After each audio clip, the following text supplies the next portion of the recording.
tomorrow's quiz. Are we gonna have the speed and the sentences? No, not that one. So from Tuesday we had inductive and deductive.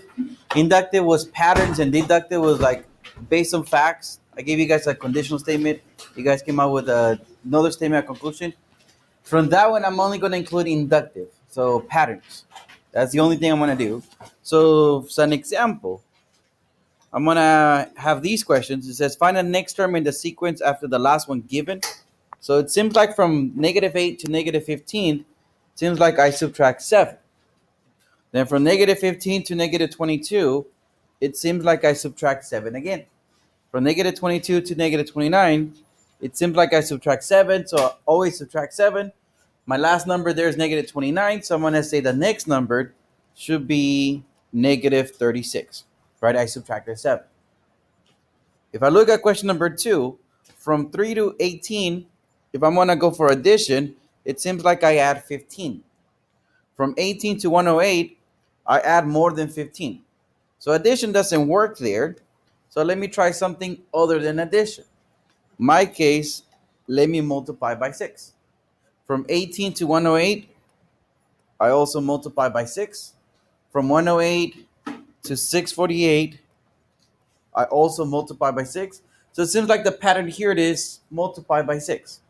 So for the next term, I'm going to go 648 times 6.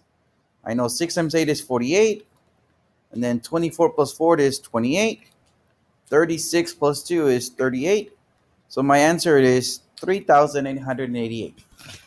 So some cases our pattern is adding or subtracting something. Our case was subtract 7.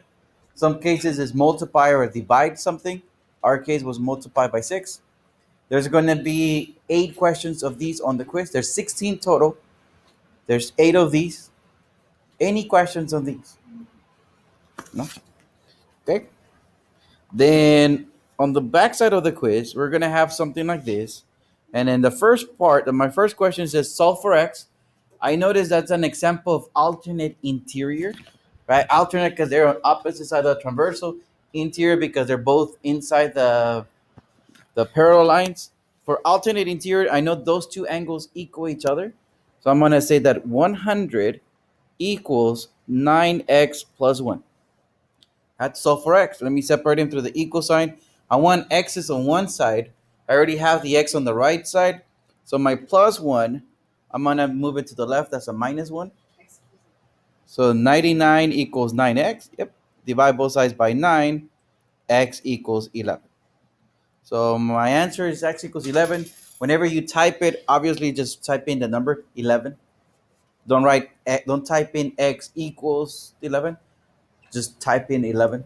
Now on the quiz, if you write just 11 or x equals 11, I'll be okay either way. But for the homework, just type 11. Now my example number 2, it says find the measure of the angle indicated in bold. First of all, let me solve for x.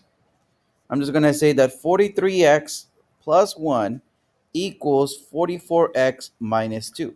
I'm going to separate it to the equal sign. I'm going to move the letters to one side. It doesn't matter whether I'm moving to the left or to the right. What I do, I get rid of the smallest one just to avoid dealing with negatives. So I'm going to get rid of the 43x. I get rid of the smallest one. So I'm going to move it to the right as a minus 43x. So it seems like I want x's on the right. So my minus 2, I'm going to move it to the left as a plus 2. So I get that 3 is equal to 1x. So we know that x equals 3. But the question here it is, find the measure of the angle indicated in bold. And the bold one is 43x plus 1. And we know that's the bold one because I'm comparing the x's. The x with the 43, it's a little bit chunkier than the x with the 44. Right? The chunky one is the bold one. The skinny one is the non-bold one. It's easy to look at the x's than the actual numbers. So I know that's the one. So I'm just going to go 43 times 3 plus 1, right? Because I know now that x equals 3. So 43 times 3, that is 129. 129 plus 1, 130. So that angle is 130. Then use your logic. 90 degrees is an L shape. Yeah, that looks more than 90, so 130 sounds about right. Wait, so if let's, I don't get the what you mean by the 90 degrees. Like, are we supposed to put the But what I'm doing is like an L shape. So something like this, that's 90 degrees. So see, that's 90 degrees, an L-shaped angle. That one seems to be more than 90. So number bigger than 90 sounds about right. Just looking real quick at mm, I'm gonna deal with red. I don't get what you mean by that. If I was looking, for example, let me mark with red. If I was looking at this angle, I know an L shape is 90. That one seems to be less than 90. Right? Looks like an acute angle. Oh If yeah, I wanted to find this one, so I'm expecting a number less than 90 because it's indicated. because it looks to be less than an L shape.